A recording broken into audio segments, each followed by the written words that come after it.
金陵知道此事后，本想立刻将人捉拿归案，没想到还没发令，金子龙便亲自将儿子提上金陵台，领罪来了。你可还记得当时你已经给你儿子服了什么？正是那幻灵散。为防止人逃脱，他竟先行惩罚了他亲生儿子，服下幻灵散。这是在仙门百家中也是传得沸沸扬扬，也有人佩服他公正，也有人道他当真狠心。金子勉惊讶道：龙兄，难道真的是你？金子龙不服道：魏无羡，你别血口喷人，我儿犯的已是死罪，是我教子无妨我认。金宗主念及我家几代为金氏付出不少，而我儿又已服了幻灵散，能活下来已是幸运，便将死刑改为无期，我感激还来不及，为何还会害他？这时又有一位金氏长老出来说话：到底是谁？问一问这两小孩便知，总要有人买通他们吧。你们说是不是此人？金子龙怒喝道：金子平，你少借机污蔑我，我根本不认识他们两个。看来这金子龙、金子平之间私下也有些摩擦，但此时听众们已经不在意了。就见那两小孩不住的点头，承认道：对不起，真的对不起，我们也是因为家境清寒，见钱眼开，才被龙先生买通。你们血口喷人！金子龙是抵死不认，抽出自己身上佩剑，声音中满是怒意：你们为何害我？阿生见状不妙，立刻跪爬过来，对魏无羡道：是真的，龙先生给的银子，我还埋在床头下面的地板里，若是不信可以去挖，我说的都是真的。金子龙怒不可遏，一剑刺过来。魏无羡情急之下要救人，拿起陈琴将那一剑格挡开。岂料金子龙原就不是冲着阿生来的，在魏无羡挡在阿生身前之时，反手就给了他一掌，落在肩头。魏无羡，是不是你？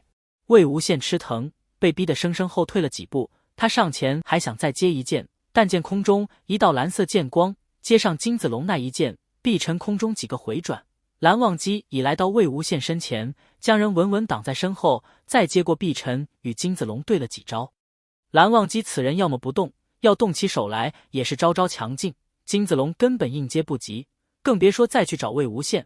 再见一道紫色电光，已是紫电抽来，把人生生捆住。所以就是这家伙害了金陵。江澄语气里都充满了杀气。我没，话没能说下去，是蓝忘机进了他的言。蓝忘机许是不想再听他无力的辩解，道：还需先盘问解药。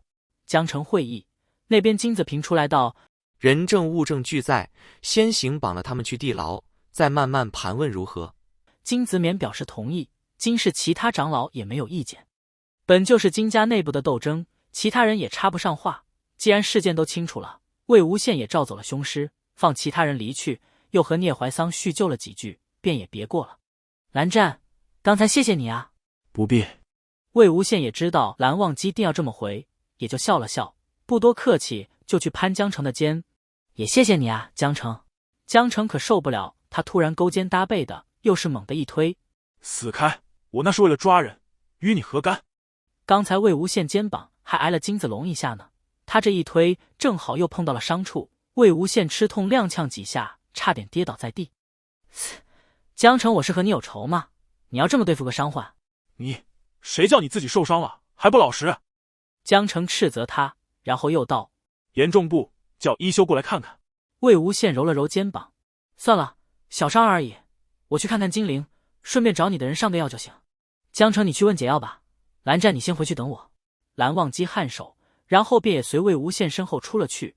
他没注意身后江澄已经是神色古怪地瞪着他了。出了厅不远，蓝忘机竟是被一众各家仙子挡去了去路。韩光君，刚才里面发生了什么事？刚才他们突然看到凶尸将厅门围住，又见有人被抬了出来，看又看不到里面，也是担心里面的情况，有几个大胆的就七七八八的围着蓝忘机问个不停。蓝家男女修都是分开行动的，常年根本见不着面，而他这时不过15岁年纪，还不会应付这种场面，一时有点窘迫。正不知所措呢，背后传来一阵冷笑：各位仙子这么担心里面情况，怎么不先去看看自家人有什么事没？怎地在这问韩光君？众仙子看来者是大名鼎鼎的江婉莹，纷纷作鸟兽散。毕竟江婉莹以毒舌著称，不会因男女而说话给面子，更已经上了相亲黑名单，各仙子可不想自讨苦吃。待他们离开后，江澄又是恶狠狠地瞪着蓝忘机。蓝忘机心下奇怪，自从几天前见到江城之后，这人便总是这样瞪他。他印象里自己和江城并无交集，话也没说过几句，怎地这人看他的目光如此不善？但好歹也算是帮他救了场。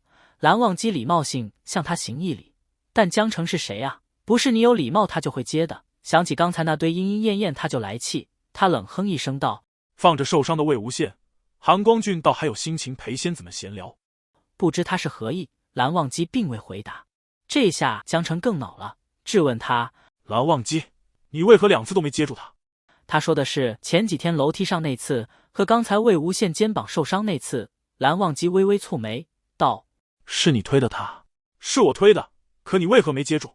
平日里蓝忘机虽然不动声色，但都把魏无羡护得死死的，他下手才没轻没重的，哪会像现在这样又是倒又是摔的？蓝忘机不懂，心想这人真是奇怪，自己出的手怎地还来怪别人？又道：魏婴身手很好。意思是魏无羡的身手他了解，那种情况根本无需担心。蓝忘机端端正正站在那，依然是面无表情，波澜不惊。江城读不出他的情绪和意思，更恼了。也许就如所有人一般，初见了一场惊鸿，便不管不顾的去爱，然后时间温柔了岁月，却也磨平了那些轰轰烈烈，久了淡了，便也像所有人都逃不掉的那样渐行渐远。